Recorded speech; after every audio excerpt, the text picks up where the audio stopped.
Buenas tardes a todos. Es un honor para mí como director del Instituto de Investigación, dependencia de la Vicepresidencia de Investigación de la Universidad Nacional de Música, que está a cargo del maestro Diego Puertas, que gentilmente nos está acompañando en esta ponencia.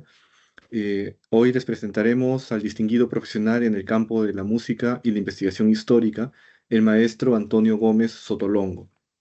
Doy lectura de una breve reseña. Nacido en Aguada de Pasajeros, Cuba, en 1954, el maestro Gómez Sotolongo ha dedicado su vida a la música y a la investigación. Es máster en investigación musical por la Universidad Internacional de Valencia y académico correspondiente en República Dominicana, eh, de la Academia de la Historia de Cuba en el exilio. Desde 1978 ha ejercido como músico profesional y es licenciado en música por el Instituto Superior de Arte de La Habana, hoy conocida como la Universidad de las Artes. Su carrera es amplia y variada. Ha publicado cientos de artículos en medios de comunicación en Cuba, España, Colombia y República Dominicana. Además, es colaborador del periódico digital Mundo Clásico desde 1998, con cientos de publicaciones. También es miembro de la Orquesta Sinfónica Nacional de República Dominicana desde 1991. Respecto a su ponencia, el maestro Gómez Otolongo hoy nos honra con la conferencia titulada La Habana, las condiciones que la convirtieron en el centro de la industria musical del Caribe durante la República. En esta ponencia exploraremos cómo, durante la época de la colonia y la República, Cuba, y en particular La Habana, se erigió como el epicentro de la música popular profesional del Caribe. Como con una visión documentada y detallada, el maestro Gómez Otolongo nos llevará a través de los factores que hicieron de La Habana no solo un referente, sino también un mercado vibrante y productivo para la industria musical y del entretenimiento en América. Estoy seguro de que esta conferencia nos proporcionará valiosas perspectivas sobre un periodo crucial en la historia de la música en el Caribe. Sin más preámbulos, los dejo en la compañía del maestro Antonio Gómez Sotolongo. Bienvenido, maestro, y el micrófono es suyo. Puede abrir su micrófono, maestro.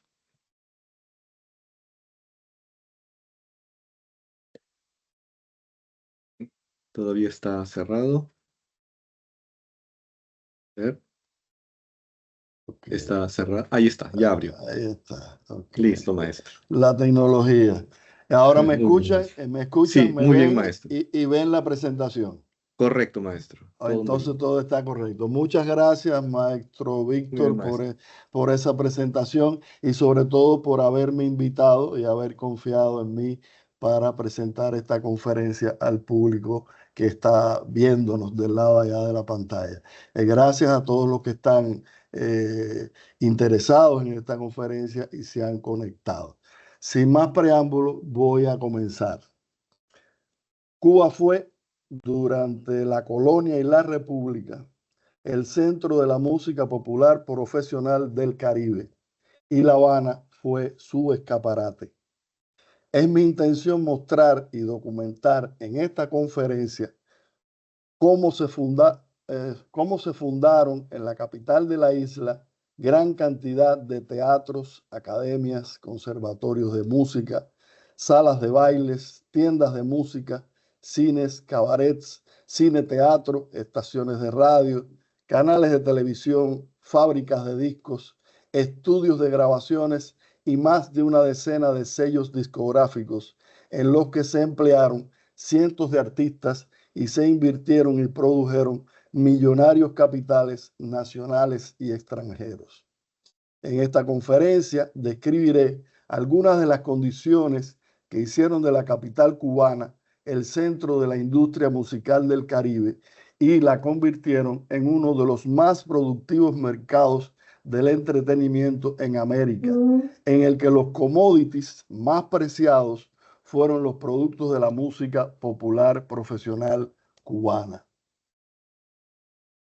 Desde el siglo XVI y prácticamente mientras duró la navegación a vela, el puerto de La Habana fue el más importante de América por dos razones: su posición geográfica y su capacidad para proteger a cientos de barcos en su bahía, tanto de los temibles huracanes como de corsarios y piratas.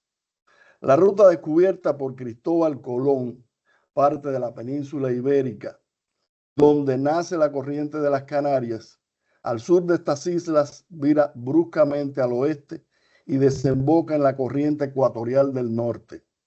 Esta última corriente atraviesa el Océano Atlántico en la zona de Alisios del Este y llega a las costas de Cuba y la Florida. Y el regreso, que tanto atormentó a la tripulación que acompañó al gran almirante en su primer viaje, se ofrece al navegante en la corriente del Golfo o Gulf Stream, a la que se llega fácilmente desde las costas de Cuba. Esta ventaja que la naturaleza le dio a Cuba la describe Alejandro de Humboldt en el siguiente párrafo. La importancia política de la isla de Cuba no consiste únicamente en la extensión de su superficie, aunque es una mitad mayor que la de Haití, ni en la admirable fertilidad de su suelo, ni en sus establecimientos de marina militar y la naturaleza de una población compuesta de 3/5 partes de hombres libres, sino que aún es más considerable por las ventajas que ofrece la posición geográfica de La Habana. Por esto, en 1561, la corona dispuso la concentración allí de las naves en viaje hacia Europa, estableciendo lo que se conoce como el sistema de flotas, lo que provocó como beneficio colateral que en La Habana se recibieran y despidieran mares de cantos y bailes durante siglos. En 1728, la ciudad tuvo universidad. En 1763, un periódico oficial semanal. Y en 1775, su primer teatro, el Coliseo. En 1822 se estableció la imprenta de música de Santiago del Sur. Y en 1828 abrió el Teatro Diorama. En 1832, Federico Edelman, un prestigioso pianista francés, llegó a La Habana y tuvo entre sus alumnos a Fernando Aristi, Manuel Saumel y Pablo Desbernini. Y en 1836 fundó la imprenta Edelman y Compañía. En 1843 llegó a La Habana el pianista José Miró y Anoria, quien fue director de la sección de música del Liceo Artístico y Literario de La Habana, donde además impartió clases, entre otros, a Nicolás Ruiz Espadero, quien sería un virtuoso pianista y maestro de Ignacio Cervantes, Cecilia Aristi y Angelina Sicuret. José Miró se casó con la soprano Úrsula de Ville White, nacida en la ciudad de Matanzas, Cuba, con quien creó una compañía de ópera presentándose en varias ciudades de la isla. En 1844 también se radicó temporalmente en La Habana el pianista Julián Fontana, quien dio a conocer la música de Chopin en la isla y dirigió la Sociedad Filarmónica de La Habana. Tuvo también entre sus alumnos a Nicolás Ruiz Espadero, quien aprendió de él la música de Chopin. Fontana se casó con la también matancera Juana Camila Tenand. En 1838 se inauguró el Teatro Tacón. En 1847 se inauguró el Circo Habanero. En 1870 el Teatro Albizu. En 1877 el Pairet. En 1884 el Irijoa. Y en 1990 abrió el Teatro Alhambra. Y en 1893 comienzan a aparecer noticias de la presencia en La Habana de técnicos grabadores de los fonogramas Edison. Y en 1897 se inició la era del cine. Pero todo esto se sustentaba sobre una economía que creció y producía riquezas que la burguesía habanera sabía disfrutar. En La Habana se contaban por el año 1863 no pocas tabaquerías, nada menos que 516, con 15.128 tabaqueros. Y esos productos del tabaco, conocidos en el mundo entero como puros habanos, llegaron a ser un lujo muy caro, tanto que las falsificaciones obligaron al gobierno de España a dictar la Real Orden de 13 de febrero de 1889, en la que autorizó a la Unión de Fabricantes de Tabacos de La Habana para inscribir a su nombre una precinta que, fijada en los correspondientes envases, pudiera garantizar la procedencia legítima de los tabacos habanos. Por otra parte, Cuba se convirtió desde finales del siglo XVIII en la azucarera del mundo, lo que propició que en el siglo XIX las compañías navieras tuvieran rutas marítimas estables que conectaban el puerto de La Habana con los más importantes puertos de Occidente, a través de las cuales se movió un vertiginoso comercio que incluía un ir y venir constante de culturas. Y por supuesto, la navegación de cabotaje unía a todos los puertos de Cuba con la mayor agilidad de la que se podía disponer en la época. Todo esto propició que los hacendados y capitalistas comenzaran a invertir en la aplicación de nuevas tecnologías en la industria, y sus trapiches e ingenios se convirtieron en centrales azucareros, dando como resultado que entre 1850 y 1860 existieran en la isla 2.000 ingenios que producían, al finalizar la década, casi 500.000 toneladas largas de 2.240 libras cada una.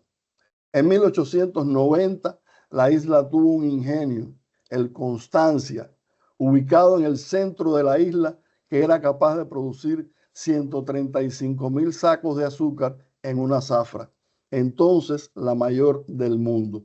Y a mediados del siglo XX, un central pequeño como el Portugalete, cuya producción era más bien pequeña, vendió su producción en la zafra de 1951 en $2 millones.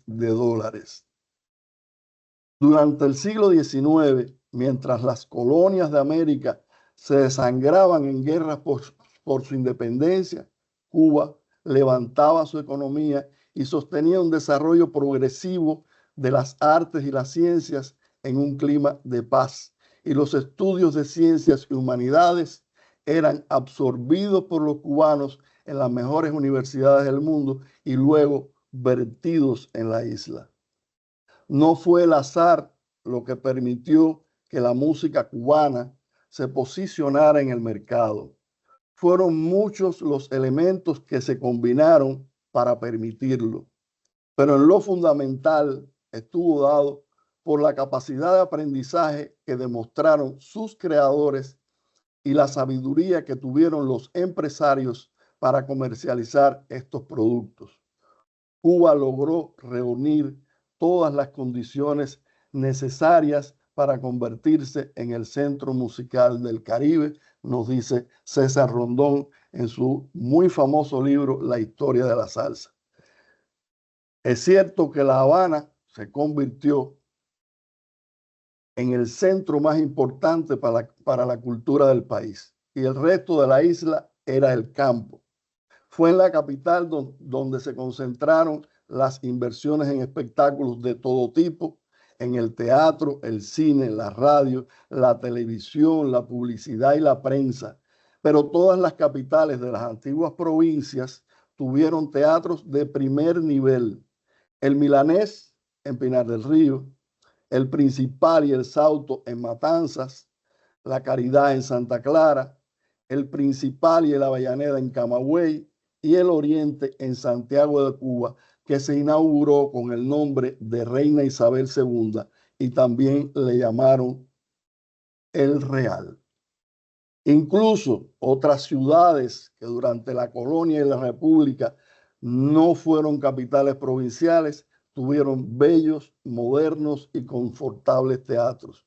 Entre ellos, el Principal en Santi Espíritu, el Terry y el Luisa Martínez Casado en Cienfuegos, el Uriarte en Zaguala Grande y el Principal en Ciego de Ávila. Estas fueron algunas de las condiciones que hicieron que Cuba un lugar excepcional para el mercado de la música y convirtieron a La Habana en el centro de la industria de la música en el Caribe. A continuación expondré a grandes rasgos cómo continuó desarrollándose allí de manera exponencial el mercado del entretenimiento durante la República y cómo se fueron consolidando las instituciones y empresas que conformaban la industria, entre ellas las academias, los teatros, los salones de baile, las grabaciones, el cine, la radio, la televisión y la prensa. Haciendo la América, hicieron las academias. Educaron a músicos que alcanzaron altos estándares técnicos en la ejecución de sus instrumentos y contribuyeron a divulgar y actualizar los repertorios, tanto técnicos docentes como artísticos, entre estudiantes de música, músicos profesionales y público.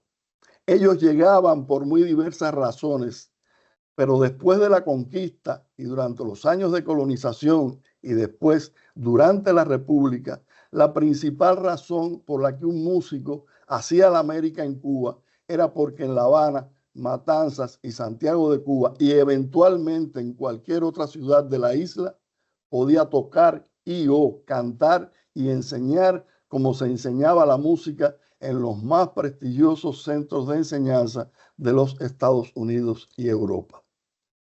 En 1885, el profesor y compositor holandés Hubert de Blanc había fundado el Conservatorio Nacional y 25 años después, muchos de sus alumnos destacaban en Cuba, México, Estados Unidos, España y Francia. Y en 1911, el ganador de la medalla de bronce en el concurso del conservatorio fue el entonces muy joven Ernesto Lecuona. Después del Nacional se fundaron muchas otras academias en Cuba, entre ellas el Conservatorio Falcón del pianista Alberto Falcón, quien estudió en el Conservatorio Nacional en La Habana y posteriormente viajó a Francia, donde fue profesor de piano en el Conservatorio de Burdeos. El Conservatorio de Música y Declamación, fundado por Carlos Alfredo Peirellade Saldívar, donde estudiaron, entre otros, Ernesto Lecuona, Jaime Prats y Rita Montaner. El Conservatorio Orbón del asturiano Benjamín Orbón, que tuvo más de 100 filiales por toda la isla y gozó de tal rigor académico que sus títulos tenían valor oficial. Y la Escuela de Música O'Farrill, fundada en 1903 por Guillermo Tomás, que se convertiría en el Conservatorio Municipal de La Habana. Los estudios académicos tuvieron el aporte de los músicos que llegaron a la isla a hacer la América y a través de ellos los cubanos conocieron las técnicas de interpretación y composición. Se convirtieron en estudiantes de mérito y muchos de ellos asistieron a prestigiosos conservatorios de Europa y los Estados Unidos. Este proceso de enseñanza y aprendizaje duró al menos 2 siglos, por lo que en la primera mitad del siglo XX, La Habana contaba con artistas que asombraban a los más exigentes públicos y críticos. Desde las primeras décadas del siglo XX, La Habana tuvo decenas de cine-teatros en los que diariamente se desempeñaban los músicos en espectáculos combinados. Uno de estos, por tomar solo un ejemplo entre muchos de los que aparecían anunciados en la prensa de la época, fue el América, donde en enero de 1953, junto a las películas El Gran Pecador y ¿Quién dijo miedo?, se presentaba el show América, que estaba integrado por el cuarteto Llopis Dulzaide, el acróbata Agramonte, Marirrosa y el Gitano y la Orquesta Cosmopolita. En los escenarios habaneros hubo ópera, vodevil, zarzuela, comedia, drama y cantantes y actores y actrices de primer cartel. Se escucharon algunos de los concertistas más aplaudidos en las salas de Europa y los Estados Unidos y a los más populares artistas del espectáculo, conformándose en este proceso una tradición y un bagaje cultural propicios para quienes iniciaron el cine, la radio y la televisión. Desde el siglo XIX hubo bailes en teatros, glorietas, cafeterías, casas particulares y en instituciones privadas. Conceptos que en el siglo XX se ampliaron hasta crearse interpretaciones tropicales de los más famosos cabarets de París y los teatros de Broadway. Eso sí, en una mixtura de vodevil, restaurante, zarzuela, ópera, sainete, bar, pista de baile, rumbas, carnaval y espectáculo de variedades, convirtiéndose estos establecimientos en fuentes de empleos para variopintas profesiones: músicos, camareros, cocineros, chefs de alta cocina, escenógrafos, cantantes de ópera, coreógrafos, luminotécnicos, vestuaristas, modistas, cantantes, vedetes, magos, malabaristas, humoristas, domadores de fieras, funambulistas, bailarines, coristas y todo aquel que pudiera aportar algo a un espectáculo que llamara la atención del público. El cabaret habanero reunió todo lo que había pasado durante 2 siglos por las tablas de los escenarios cubanos, las carpas de los circos y hasta por las plazas de toros. El cabaret habanero aceptó todos los géneros y aparecieron sitios como Sanssouci, Montmartre, Tropicana, el Salón Rojo, el Parisien y muchísimos otros que presentaban espectáculos con música en vivo todas las noches. Pero no abundaré mucho en esto porque, parafraseando a Ciro Bianchi, la historia del cabaret en Cuba parece haber sido tirada por el agujero de la memoria y la bibliografía es escasa, pero afirmaré que aquellos clubes nocturnos que se contaban por docenas en La Habana fueron fuentes de entretenimiento, riquezas y empleos. Presentaron obras con intenciones artísticas, propiciaron las 1001 emociones, le dieron a la economía nacional un pulmón saludable y establecieron un mercado en el que se realizaron con vértigo los productos de la música cubana. Y en este mercado participaron también con gran éxito artistas de fama internacional, quienes llegaban asiduamente a La Habana para actuar en la escena o para simplemente disfrutar de los espectáculos que a diario se presentaban en la capital cubana. Entre otros, Marlon Brando, quien se convirtió en una de las estrellas del cine que con más frecuencia visitaba la isla para disfrutar de las noches habaneras, y Nat King Cole, quien se presentó con éxito en el cabaret Tropicana. Sarah Vaughan, la muy bien cotizada voz del jazz norteamericano, quien hizo una muy extensa temporada en el Sanssouci, y la bailarina dominicana Gloria Normandía, quien se anunciaba en el cabaret Pensilvania, son algunos de los ejemplos de las estrellas extranjeras que se paseaban por los escenarios de La Habana. Del Sanssouci nos cuenta Ciro Bianchi, que abrió sus puertas más o menos en 1918 y que el gallego Arsenio Mariño fue uno de sus primeros propietarios. Supone además el articulista que éste vendió su parte a comienzos de los años 30 y se fue con su música a otra parte.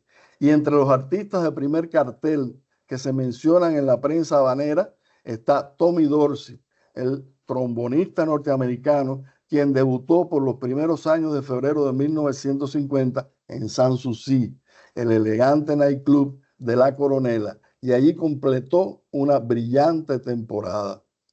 El Montmartre, que estuvo en 23 IP en el Vedado, recibió el año 1950 con un espectáculo que comenzó a las 9 de la noche con un bailable en el que tocó la orquesta Casino de la Playa con su crooner Ray Carson, el conjunto Los Gracianos y la orquesta española Los Churumbeles. A la medianoche, después del himno nacional, comenzó el primer show que contó con las Catherine Duffy Dancers, integrado por un conjunto de 7 muchachas de California, un dúo de acróbatas brasileños integrado por Vic y Adio, los bailarines norteamericanos Clark Brothers, la pareja de bailes típicos Los Barrancos y la orquesta Los Churumbeles, siendo el maestro de ceremonia Bob Wilkinson. Y como nota subrayada en la que se puede documentar la velocidad con la que aquellos elencos podían cambiar para bienestar del público y las finanzas de los artistas, en febrero de ese mismo año, según el Diario de la Marina, se habían integrado a aquel mismo show el actor danés George Ulmer, quien entonces era conocido como el hombre que hacía reír con una mirada y un solo gesto, y el sensacional trío acrobático Silvia Manon. Estos espectáculos llegaron a establecer un formato que podía comenzar con una cena amenizada con música para escuchar, seguida por un bailable con una o dos orquestas invitadas. A la medianoche, un espectáculo de variedades o revista musical, por lo general con una historia que contar durante una hora. Al final de este primer show seguía otro bailable y en la madrugada un segundo show de otra hora que podía ser diferente al primero y un fin de fiesta con otro baile.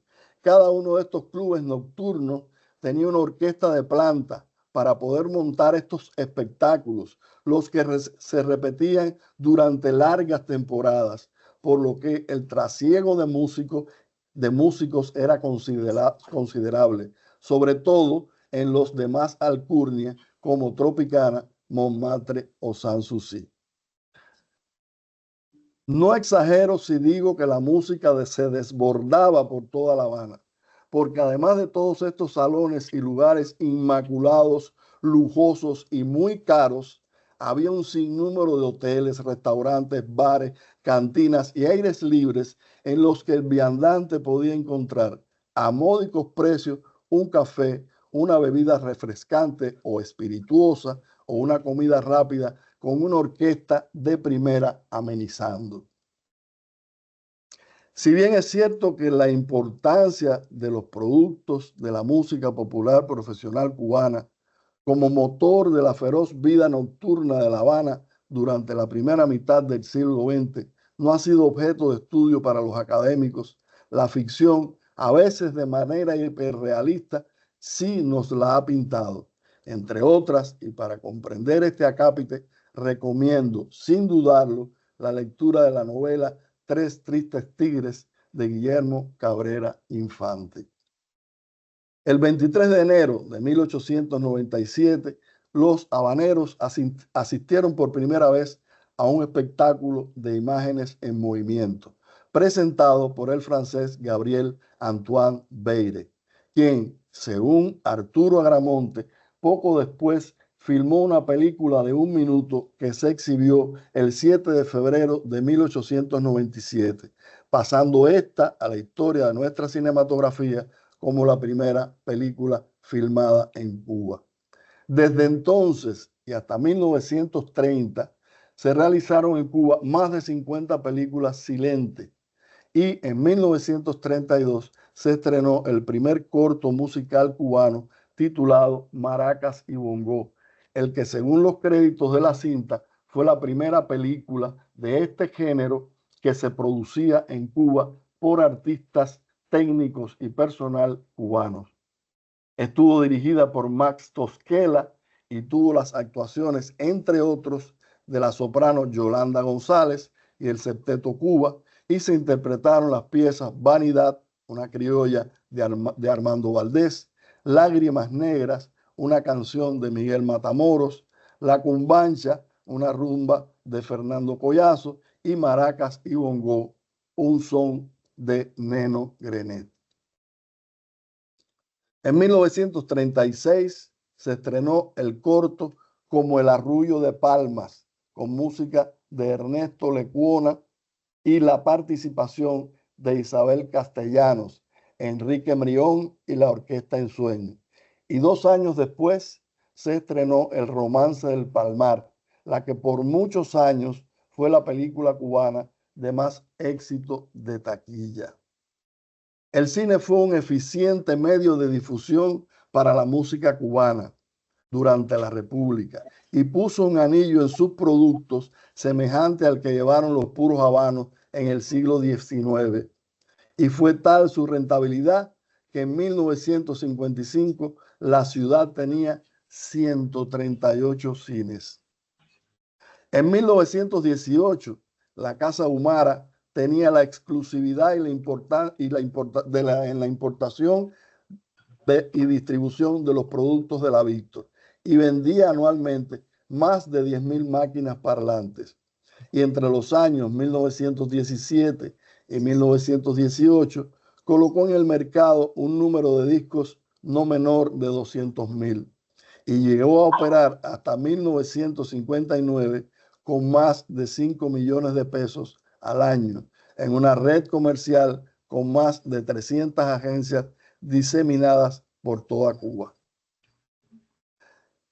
En 1926, la Victor Talking Machine Company comercializaba en Cuba la Victrola, un aparato tan eficaz que si en 1953 llegaron a instalarse unas 6.000 en toda la isla, en 1957 la cifra se elevó a 15.000. Estas casas establecieron múltiples cadenas de suministros de productos de la música cubana, contribuyendo a que estos mantuvieran su hegemonía en los mercados y multiplicaran los capitales. Tanto así que en 1940 se anunciaban, además de las ya mencionadas, la Compañía Cubana de Fonógrafos, la Casa de la Música y la Casa Barrié. En 1944, Ramón Sabat fundó el sello Panart, de donde salió en 1945 el primer disco hecho en Cuba. Y un año después, al menos una docena de agrupaciones registraron allí casi un centenar de matrices que quedaron impresas en millones de discos.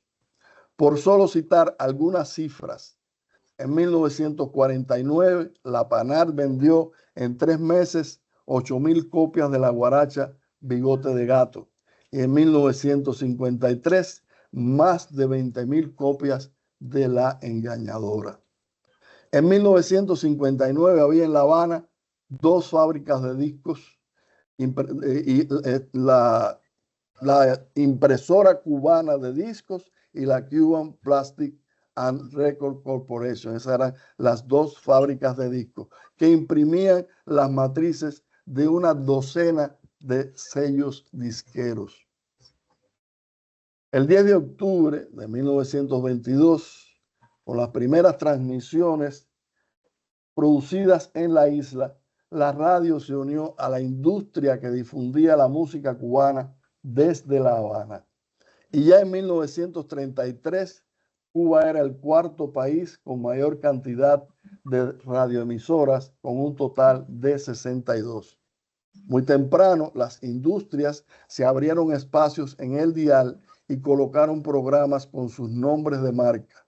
Las casas de discos y los sellos disqueros también se acercaron a la radio y la prensa comenzó a dedicarle cada vez más espacios más extensos y ya en la década del 40, La Habana era la ciudad con mayor densidad radial del mundo, con más de 30 emisoras, por lo que la competencia era recia, de donde salían beneficiados los productos de la música cubana, porque estos eran el principal atractivo para que el público mantuviera la sintonía y porque los patrocinadores los utilizaban como gancho para anunciar sus bienes y servicios. En 1956, Cuba tenía 5.800.000 habitantes que residían en 1.200.000 hogares, de los que más de 1 millón contaban con uno o más radios receptores. Y esta puede ser una referencia de cuán importante era entonces la radio para los músicos a quienes les sonaba su música en millones de hogares al mismo tiempo. Con la excepción de Radio Reloj, todas las emisoras tuvieron música en todos sus programas, contribuyendo así en la conformación de los hábitos de escucha de extensos segmentos de la población, tanto en Cuba como en otras islas del Caribe y el sur de los Estados Unidos, donde se captaban las emisoras que transmitían desde La Habana. El primer canal de televisión, Unión Radio Televisión, se inauguró oficialmente el 24 de octubre de 1950 y el segundo, CMQTV, el 11 de marzo de 1951. Y en 1957 ya eran 4 canales: CMQ Televisión, Canal 6, CMBF TV, Canal 7, Televisión Nacional, Canal 4 y el Canal 2 TV, en los que se alternaban música, deportes, noticias, humor y cine. Tomando al azar la programación del martes 1 de enero de 1957, es posible conocer que ese día, entre otras orquestas, cantantes y bailarines, se presentaron ante las cámaras de CMQ Televisión Olga Chorén y Tony Álvarez con el conjunto Casino, Marta Singer y la orquesta Somavilla, la orquesta Riverside y Tito Hernández, Atracciones Líricas y los pianistas Adolfo Guzmán y Rafael Somavilla, y Benny Moré y su orquesta. El 19 de marzo de 1958, Telecolor S.A. Canal 12 transmitió la primera señal de televisión a color en Cuba desde el Hotel Habana Hilton, que se inauguraba también ese día. Según se anunció, actuarían Miguel Herrero y su grupo de arte español, María de Aragón, Olga Guillot, María Marcos, Fernando Albuerne, Arturo Gatica, Hilda Sour y Jorge Astudillo, Cristina Denis y sus guitarristas, y una selección de artistas norteamericanos. Resumiendo, durante más de 2 siglos, La Habana tuvo teatros, universidades, cineteatros, conservatorios de música, fábricas de discos, sellos discográficos, estudios de grabaciones, cabarets, cine, radio y televisión. La Habana tuvo periódicos como El Diario de la Marina y revistas como Carteles, Bohemia, Vanidades, Social y Orígenes, que acompañaron al público tanto para entretenerlo con banalidades como para servirle de báculo en el arduo proceso de aprehensión de las leyes estéticas que propician el pleno disfrute de las grandes obras del arte musical y escénico. La Habana tuvo crítica y publicidad de artes y espectáculos y reunió las condiciones para la conformación de un grupo humano que se identificó con una nación y una nacionalidad, una sociedad que estableció un sentido de pertenencia a una nación, Cuba, y muy particularmente un sentido de pertenencia a una ciudad, La Habana.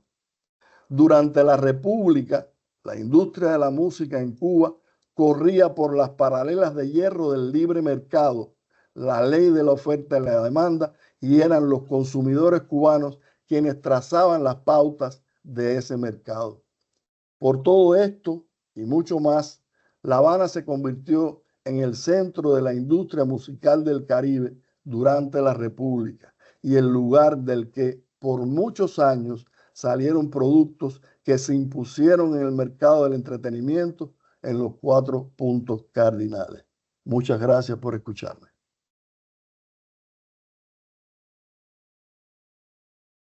Muchas gracias, maestro. Un aplauso para usted. Sí, Gracias. muchas gracias por su ponencia. Ha sido muy Gracias. interesante. Sí, y ahí vemos también los aplausos virtuales que están llegando, maestro. Gracias, Sí, muy gracias. bien. Vamos entonces, maestro, a pasar a la fase de preguntas. Seguramente el público tiene preguntas.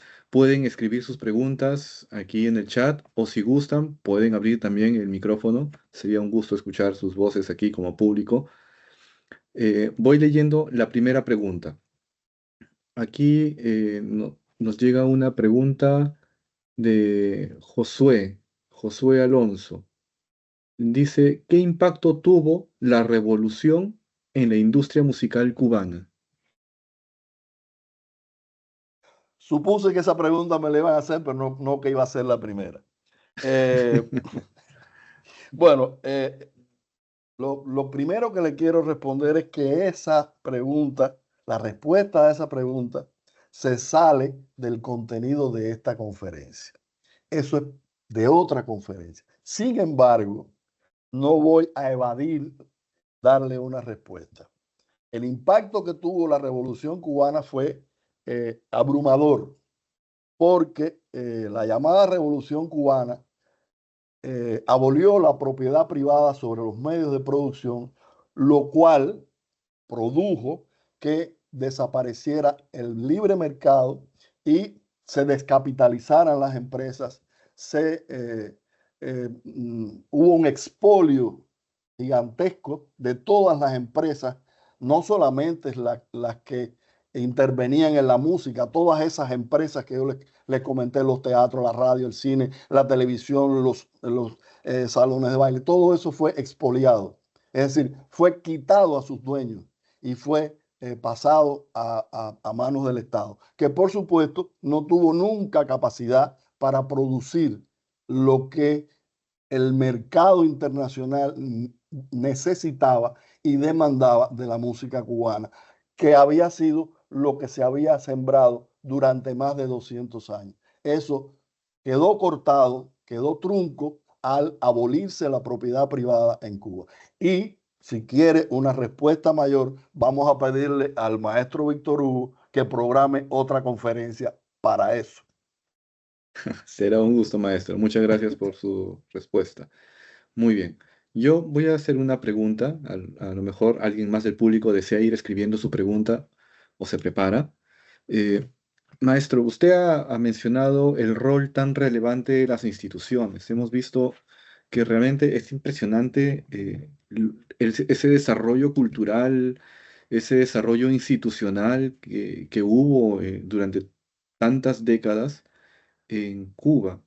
Eh, Tomando un paralelismo, tratando de sacar lecciones de esta experiencia o estas vivencias, ¿qué rol encuentra usted en las instituciones que se podrían quizás considerar para el desarrollo de industria musical o artística en otras partes de Latinoamérica, como Perú, por ejemplo? Bueno, yo soy de la idea, quizás un poco radical, de que todo eso lo arma el mercado. Los músicos, refiriéndome a la música, que no me voy a salir de ahí porque corro peligro de cometer errores mayores. El músico el músico tiene la intención de llevarle al público lo que al público le gusta. Desde luego, como sucedió en Cuba, hubo una depuración tanto de la calidad de los músicos, de la calidad de la música y de los gustos del público. Hubo hábitos de escucha muy depurados porque durante más de 2 siglos el público cubano estuvo acostumbrado a escuchar de todo, desde la música de una rumba hasta las óperas que se escuchaban en Europa. Entonces, ese mercado funcionó de tal manera que la música cubana se impuso en el mundo entero. En otros lugares, me parece que sí, eh, estoy convencido que la imposición desde instituciones, sea de cualquier tipo, la imposición de un tipo de desarrollo de la música no es bueno porque, en definitiva, el público tiene que tener sus opciones y el músico debe tener la suya. Es un intercambio que se realiza en el mercado como cualquier otro producto. Las artes, aquí sí lo voy a generalizar, las artes tienen dos espíritus, o dos apariencias. Las artes son mercancía y son obras espirituales. Es decir, que la obra de arte alimenta el espíritu, pero alimenta también el capital. Por eso tenemos ejemplos de la historia, como Pablo Picasso, que fue un gran millonario por las obras que pudo vender. Otros artistas, como Van Gogh, no tuvieron esa suerte, no tuvieron esa pegada en el mercado, y solamente después que falleció Van Gogh, sus obras alcanzaron unos precios gigantescos. En la música, sobre todo en la música cubana, esa fue la rueda dentada que movió todo el andamiaje de la industria. Fue la oferta y la demanda, y la visión que tuvieron los empresarios para saber dónde estaba la música, pero es decir, con la característica que se dio en Cuba de tener un público que exigía desde el siglo XIX, le exigía al músico un nivel de calidad. Por eso las danzas cubanas, por la calidad académica con la que se crearon las danzas cubanas, pudieron imponerse en Europa y en gran parte del mundo. No sé si le respondí o me fui del contenido de su pregunta. No, está bien, maestro, muchas gracias. Exacto, los mercados van construyéndose, ¿no? Entre la relación entre la oferta y la demanda, en nuestro caso la música y aquellos que aspiran a consumirla, ¿no? Ya, en mi espíritu de historiar, a veces obvio la actualidad.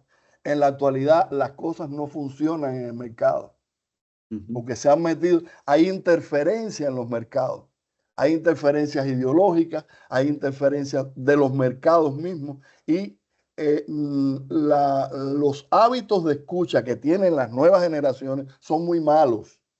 Ese es el asunto. Los padres y los abuelos de quienes consumen esa basura de música hoy, escuchaban basura de música también. Entonces, en la actualidad nos encontramos con que todo no está perdido, porque tenemos en el mundo entero eh, eh, clubes de jazz, por ejemplo, teatros de ópera, teatros de música sinfónica, es decir, que la música al público de la música de alta calidad existe, pero el mercado, la música que se trasiega en el mercado en la actualidad no es la mejor, no es... mm, y eso se resuelve solo con educación. Vuelvo Ujú. atrás entonces. ¿Dónde se puede insistir? En la educación de las personas, en la educación de las personas, en darle apreciación musical a los niños desde la primera infancia. Eso es muy importante, pero interferir desde instituciones oficiales en el transcurso del mercado, eso no. Lo que sí pueden hacer las instituciones privadas y públicas es insistir en los niveles de educación y de educación artística en general. Ujú. Bien, maestro, muchas gracias. Tenemos aquí otra pregunta, y esta pregunta viene de nuestro equipo de fondo editorial de la Universidad Nacional de Música. Ujú. Dice aquí, ¿qué diferencias y similitudes existen entre la industria musical cubana durante la República y la de otros países caribeños de la misma época? Ninguna, ninguna, Ujú. porque en el Caribe el único país que reunió todas esas condiciones fue Cuba. En el Caribe, el primer país que tuvo imprenta, que es la base fundamental para imprimir la música, fue La Habana, la imprenta de música del ESUR, allá lejísimo, en los primeros años del siglo XIX, casi finales del siglo XVIII. Los periódicos donde se publicaba la música, en los periódicos, en las publicaciones periódicas se publicaban partituras de música. Las tiendas de música eran muy, mm, eh, tenían mucho mercado, porque hay que partir del hecho de la importancia geográfica que tuvo La Habana. Ese párrafo, esa observación de Humboldt es clave para entender todo esto que yo he mencionado. No es porque los cubanos, porque en el siglo XIX no había cubanos, eran criollos. No fue porque fueran más inteligentes, ni porque los españoles que fueron a Cuba fueran más inteligentes. No, porque existía el mercado, es decir, las condiciones que se crearon, sobre todo en la ciudad de La Habana y después en otras ciudades de la isla, Matanzas, Santiago de Cuba.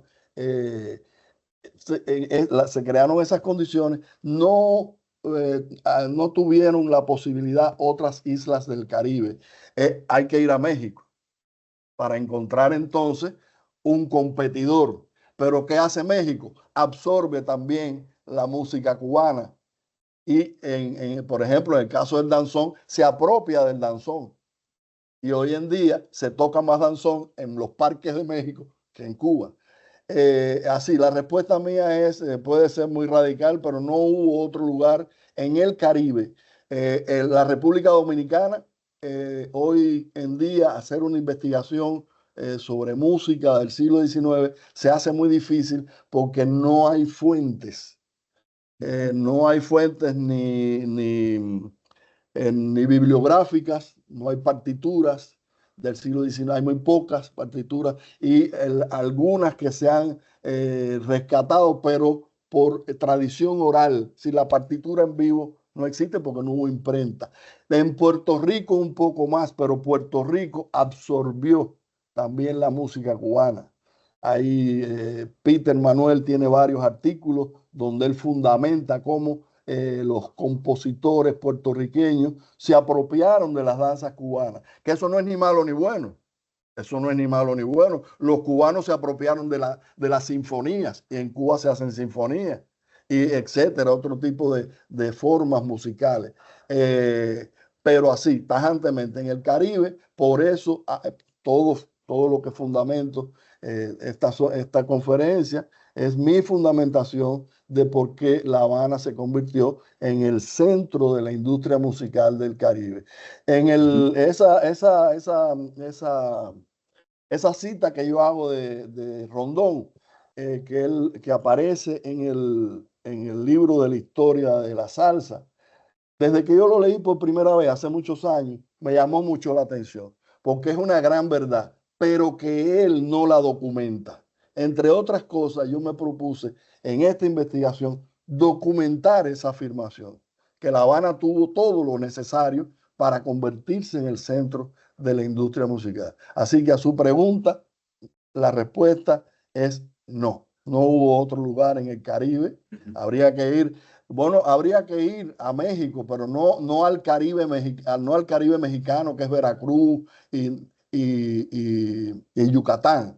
No, habría que ir allá a la Ciudad de México, donde hubo mayor desarrollo, por supuesto. Había más economía más fuerte, había las catedrales, se produjo mucha música de gran calidad y por supuesto la música en México tuvo otro desarrollo. Gracias, maestro. Tenemos otra pregunta que ha llegado aquí de Josué Alonso respecto a similitudes con la música, dice industria musical de Puerto Rico. Dice, ¿hay similitudes con la industria musical de Puerto Rico, referido especialmente a la salsa, con la industria musical cubana? ¿Qué similitudes se encuentra ahí? Bueno, ahí hay varias, ahí hay una mezcla, la pregunta hay una ensalada. Eh, lo de la salsa da para otra conferencia también, que la tengo preparada también. Como le digo, los puertorriqueños tuvieron mucho mayor desarrollo que en la República Dominicana. Sin embargo, ellos también hicieron apropiación de las danzas cubanas. Las danzas cubanas llegan a Puerto Rico a través de las bandas de la Marina, a través de los emigrantes, que había un gran trasiego entre las dos islas. Deben recordar que fueron las dos últimas colonias que tuvo España en América, y el trasiego entre las dos islas era muy fuerte, pero siempre La Habana, siempre Cuba, siendo la más grande, era la matriarca en todos esas lides de la producción musical. Pero sí, en Puerto Rico se pueden encontrar partituras desde finales del siglo XIX, no desde el siglo en principio del siglo XIX, porque, por ejemplo, le pongo un ejemplo, la primera danza o contradanza que se le llama de diferentes maneras, o habanera, que está documentada hoy en día, la que ha llegado hasta nosotros, es una danza cubana de 1829. Es decir, que ya desde antes de 1829, ese género que hoy conocemos como habanera o danza cubana, que fue la música hegemónica en el Caribe, en todas partes se bailaba danza, e influyó en las danzas de Puerto Rico. La pregunta es qué similitudes. Hay una influencia de la música cubana en Puerto Rico. Por eso mismo, por ser más pequeña. Peter Manuel, vuelvo otra vez a él y se lo recomiendo, que quienes quieran conocer estos temas de música popular del Caribe y de América, tiene varios artículos referidos a eso, y su tesis es que los compositores puertorriqueños se apropiaron de las danzas, y el apropiarse no es copiar, eso no es ni malo ni bueno, eso es un recurso que se ha utilizado en muchísimas culturas. Como decía, los mexicanos se apropiaron del danzón, pero lo hacen a su manera. El danzón salió, el danzón que se hacía en Cuba era con una orquesta típica de metales, un violín, y el danzón, cuando llega a México, lo hacen en una danzonera, que es una orquesta tipo jazz band con algunas variaciones. Es decir, que los mexicanos se apropiaron del danzón cubano, pero hacen su propio danzón. En ninguno de los danzones que se han compuesto en México pueden decirse que son cubanos. No, no son cubanos. Es música mexicana. Como una polca compuesta en Perú es una polca peruana. Sin embargo, la forma musical no es peruana. No sé si me di a entender o si me Sí, extendí sí, claro que sí, demasiado. maestro. Claro que sí. Bien, maestro.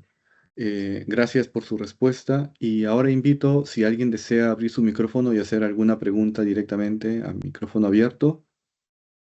¿Sí? Sí, Víctor Hugo, muchísimas gracias por organizar esta exposición desde el Instituto de Investigación y además agradecerle al expositor, Antonio Gómez, muchísimas gracias, muy interesante.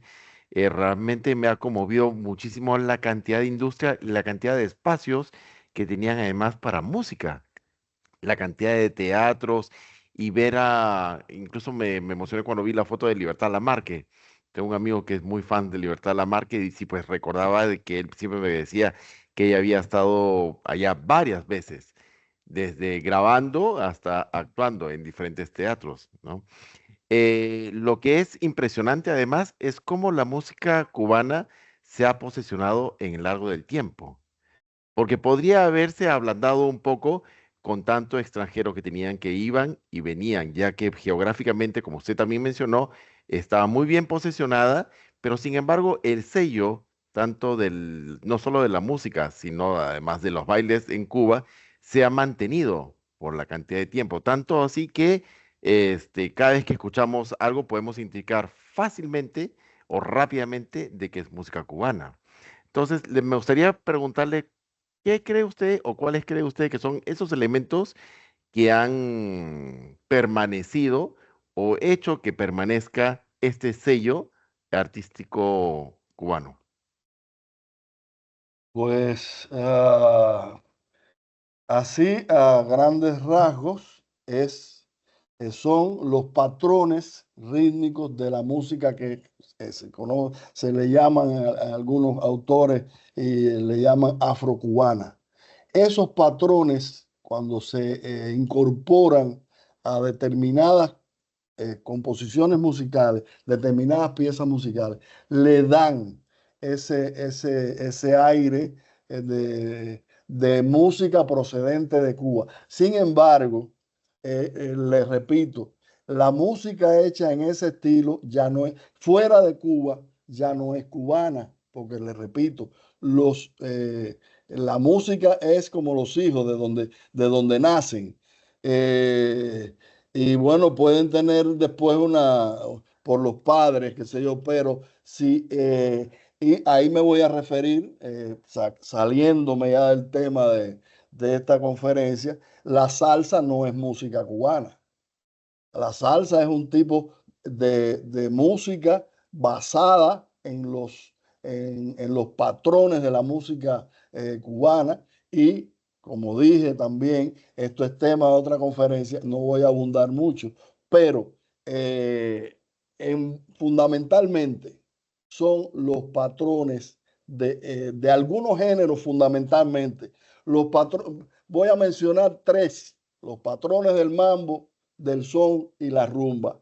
Cuando se incorporan esos patrones, que han hecho mucho los puertorriqueños, han hecho mucho eso los puertorriqueños, con la bomba y la plena, eso lo dice también Peter Manuel. Le han incorporado los patrones rítmicos de algunos géneros cubanos a la bomba y la plena, y ya no son ni bomba ni plena de la que se conocía desde final del siglo XIX. Y entonces suena como salsa. Usted pone eso, usted pone una plena de ahora, una bomba grabada hace un poco tiempo, y la gente dice, bueno, eso es salsa. ¿Por qué? Porque sí, es simple, no es muy complicado para un músico extraer los patrones que se usan en la música cubana y aplicarlo a un arreglo. Por ejemplo, yo he escuchado música de otros compositores, de otras orquestas, que me suena a los bambán. Y cuando le pego bien el oído, es que están utilizando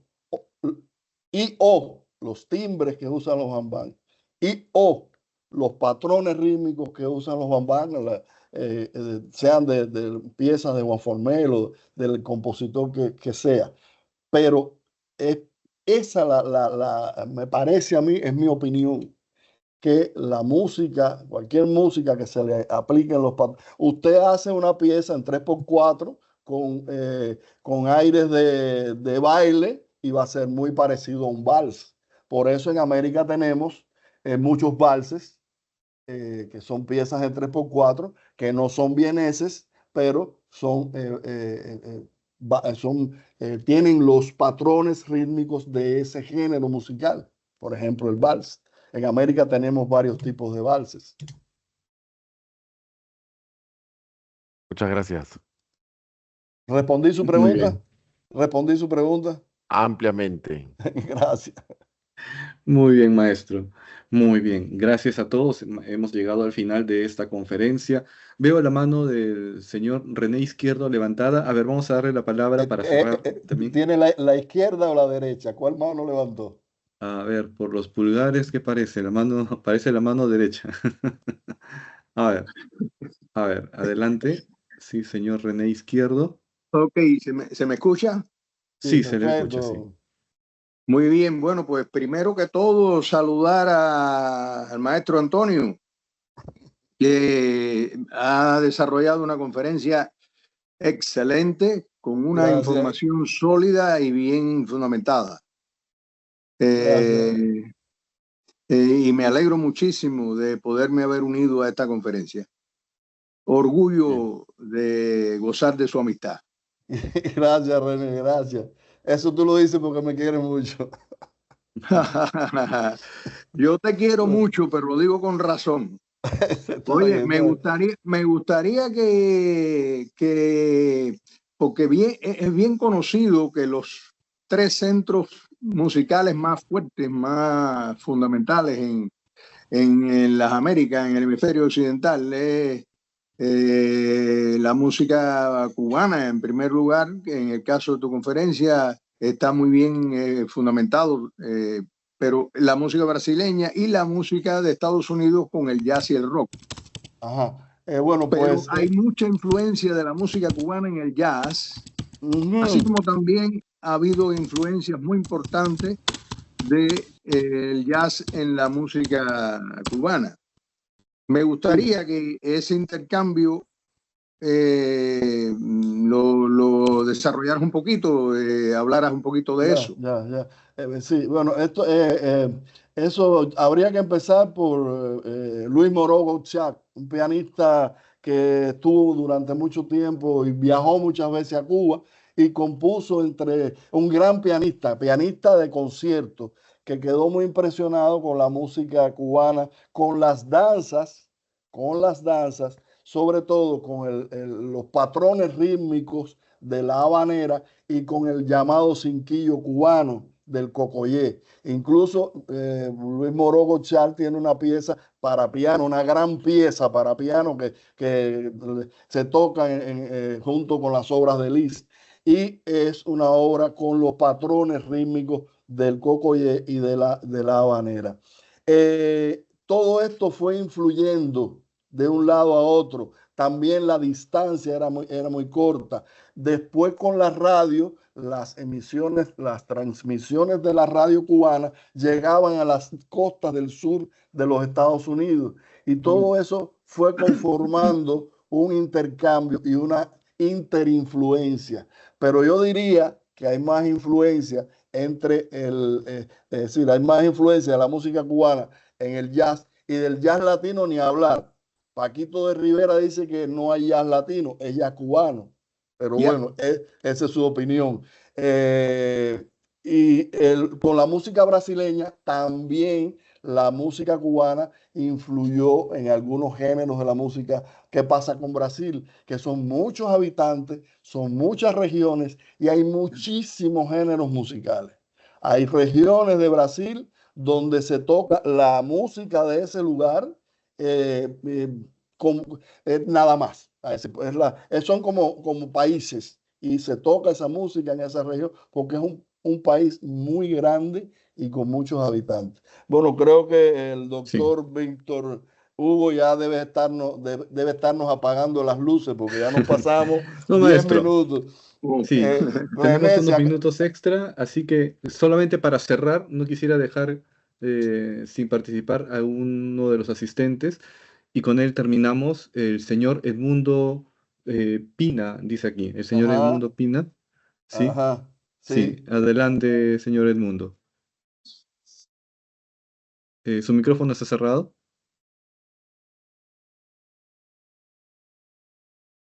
Sí, todavía está cerrado.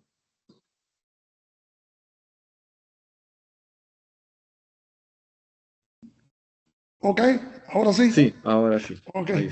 No, soy músico, era miembro de la orquesta de los Bam Bam por 40 años. Los últimos años me he dedicado a hacer conferencias de música, de la historia de la música.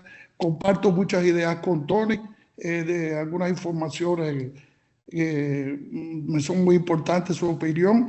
Esta también ha sido importantísima, que la gente no conoce, y creo que vale mucho la pena toda la información que le ha dado. Estoy muy contento de tener un compañero de estudio así. Lo que sí quisiera dar una opinión en esto de la salsa, que es un poquito más mi especialidad. Realmente, como él decía, hay varios vals: el vals peruano, el vals de Ecuador. Sí. Lo que pasa con la música cubana ocurre otro fenómeno. ¿Por qué se tiene que llamar salsa? Si es música, es una forma de hacerlo en Nueva York, es una forma de hacerlo en Cali, pero es música cubana. Usan todos los instrumentos de la música cubana, usan todos los elementos de la música cubana, lo que es el tumbao, el piano, utilizan los ciclos armónicos de la música cubana. El primero que inspiró en un son fue un cubano. Ellos utilizan la inspiración de la música cubana. Es música cubana hecha por otras personas que tienen otro concepto, pero la estructura, los instrumentos, el golpe de la tumbadora, pim, pim, que ya Cuba pasó por ahí, estamos en otra, los tumbados de piano, el tumbado del bajo, de la forma que lo utilizan. Lo que veo es que es música cubana hecha por otra gente y está muy bien. El jazz lo hacen en Rusia, pero es jazz a la forma rusa. Y así ha sido todo. Entonces, esto de la música cubana, y estoy muy de acuerdo con Paquito y estoy tratando de hacer un estudio. Después de esta información que dio Tony, había que ver dónde, en qué país de América Latina, como en Cuba, que ya en los años 50 y 40 por ahí, ya había esa estructura de piano, tumbadora, timbal, bajo, y esa forma de hacer música. Habría que ver si en otros países de América Latina, para llamarlo jazz latino, lo hacían también, porque eso creo, y por lo que he informado hasta ahora, es cubano, es jazz cubano, lo que primero que empezaron a hacerlo, que hasta ahora se mantiene igual, el solo de tumbadora, el solo de contrabajo, el solo de piano, la estructura y la forma de tocarlo es de Cuba. Y bueno, si hay otro país, bueno, lo respetaré y cambiaré mi opinión, pero en realidad esto me influye diferente. Y esto he estado estudiando un poco lo de la salsa, por llevar tantos años, de niño, empezar hoy música, ya tengo 73 años. Y Tony no está lejos. Que para bien lo cuente. Tony no está lejos. Bien. Listo, Eso muchas gracias. es lo que quería y estoy muy agradecido y muy contento de haber podido estar aquí en el que creo que es muy instructivo para muchos. Muchas gracias por su participación. Gracias a ustedes. Sí, muy bien. Debemos cerrar ya nuestra conferencia. Sí, maestro Antonio, ha sido un placer tenerlo aquí en esta ponencia de la Universidad Nacional de Música. Sí, y de verdad que esperamos de que eso también motive y propicie a otras personas que deseen hacer investigación de este tipo sobre la historia del desarrollo musical en diferentes ámbitos. Bien, muchas gracias, sí, y gracias también a todo el público que nos ha acompañado aquí en Perú y en el extranjero. Muy bien, nos vemos entonces hasta la próxima oportunidad. Adiós, buenas tardes. Buenas tardes. Muchas gracias, hasta luego. Nos vemos. Gracias.